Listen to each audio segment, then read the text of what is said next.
અમદાવાદના પીરાણા દરગાહમાં કબરો તૂટી, ગ્રામજનોને જાણ થતાં મોટી સંખ્યામાં ટોળું ઉમટ્યું. જિલ્લા પોલીસ વડા અને એસઓજી, એલસીબી સહિતના પોલીસ કાફલાએ મામલો શાંત પાડ્યો. અમદાવાદ નજીક આવેલા પીરાણા ગામમાં ઇમામ શાહ બાવાની દરગાહમાં કેટલીક કબરોને તોડી પાડવાની ઘટના સામે આવી છે. આ ઘટનાની જાણ આજે સવારે ગ્રામજનોને થતાં દરગાહમાં મોટી સંખ્યામાં લોકો ભેગા થઈ ગયા હતા. અમદાવાદ ગ્રામ જિલ્લા પોલીસ વડા અને એસઓજી, એલસીબી સહિતનો પોલીસ કાફલો પણ તાત્કાલિક પીરાણા ખાતે પહોંચી ગયો હતો.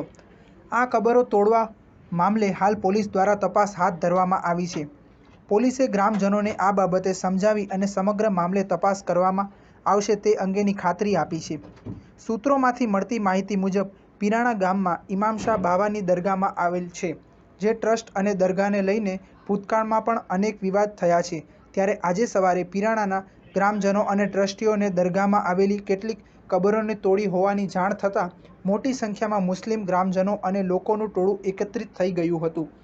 આ અંગે પોલીસને પણ જાણ કરવામાં આવતા અમદાવાદ ગ્રામ જિલ્લા પોલીસ વડા દ્વારા સમગ્ર બાબતને ગંભીરતાથી લઈ એસઓજી, એલસીબી અને જિલ્લા પોલીસ વડા પીરાણા ખાતે પહોંચી ગયા હતા. ઇમામ શાહ બાવાની દરગાહમાં જે કબરો તોડવામાં આવી છે તે અંગે પોલીસે તપાસ શરૂ કરી દીધી છે. આ અંગે અમદાવાદ જિલ્લાના ડીએસપી ઓમ પ્રકાશ જાટે જણાવ્યું હતું કે આ ઘટનાની જાણ થયા બાદ અમે તપાસ કરી રહ્યા છીએ.